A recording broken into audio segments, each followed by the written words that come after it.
So we haven't seen a difference on amounts, whether it's a C Corp, S Corp, or What's better for funding, an LLC, S-Corp, or C-Corp? um, it's not necessarily of which one's better for funding. So I want to rephrase that question that they asked.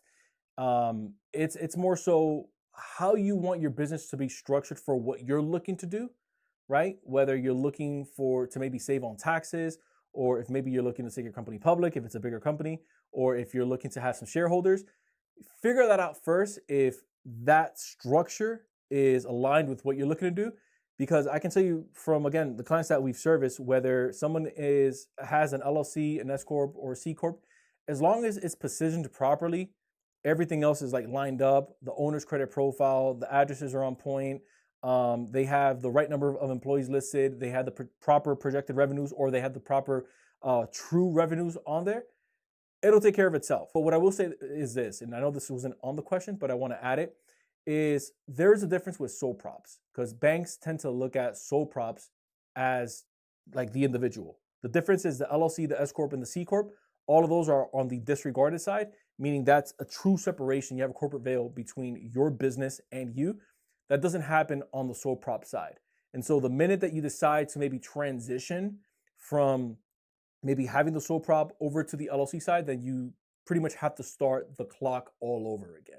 That would be the one caveat that I would say to the rule. But all thing else being equal, to go back to the opening question, regardless of the one that you're looking to pick, just know that you can get funding with it. It's just a matter of which one is going to be the best suited for your specific business model.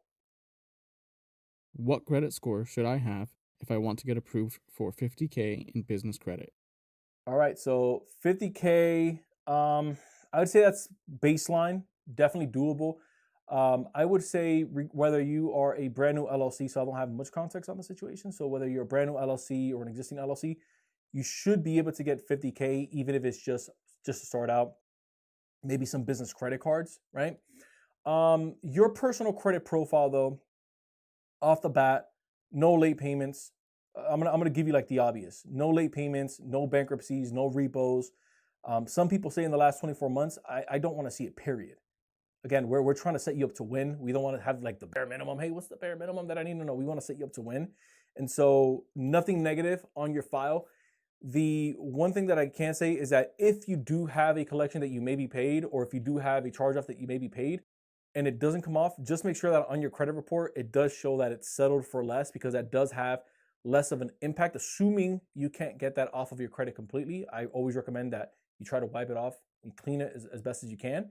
But if you can't, at least have it say that, because that does have less weight on the underwriting file, where it's settled for less, right? So it'll typically say the debt was 46,000, you may be settled for 30, as an example, right? In terms of accounts, let's talk about how many accounts you want to have.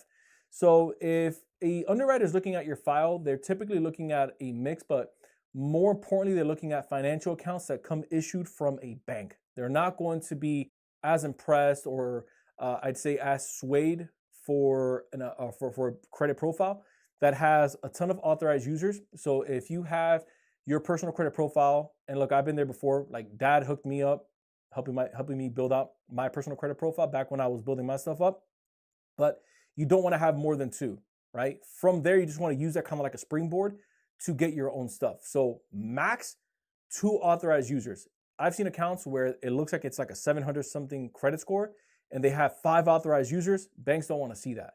They want to see primary accounts, which are accounts that are attached to your name, that you are the primary account holder on. That means that you physically applied for it. You physically had to run your own credit. You physically ran through the process, and you're not just piggybacking off of someone else. So no more than 2 authorized users. And then again, you want it to be bank issued cards. So that's Bank of America, that's Wells Fargo, that's Chase, that's Citi, a local credit union, Elon Financial. Those are bank issued.